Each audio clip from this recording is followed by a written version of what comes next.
এখন সব রাজনৈতিক মিছিলগুলো হবে না সামনে, এরপরে প্রচুর মারামারি হবে না, আল্লাহ না করুক খুনোখুনিও তো হবে।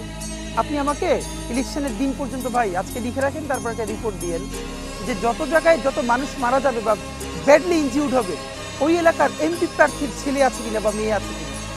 সে মারামারি করার জন্য কিন্তু তার ছেলেটাকে মেয়েটাকে নিচ্ছে না, সে ইউএস কানাডা অস্ট্রেলিয়ায় পড়াশোনা করে। তার মারামারির জন্য কাকে নিচ্ছে?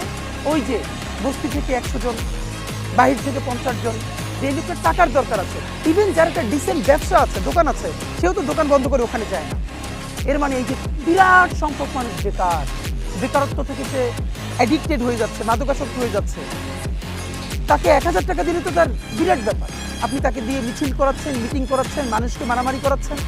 তো আমি যদি প্রত্যেকটা মানুষের একটা কর্মক্ষেত্র তৈরি করতে পারি, ন্যূনতম একটা ডিসেন্ট লাইফ ব্যবস্থা করে দিতে পারি, কোনো রাজনৈতিক নেতা মিছিল দেওয়ার জন্য একজনও আর খুঁজে পাবেন না। তখন নিজের ছেলে মেয়ে নিয়েই নামতে হবে।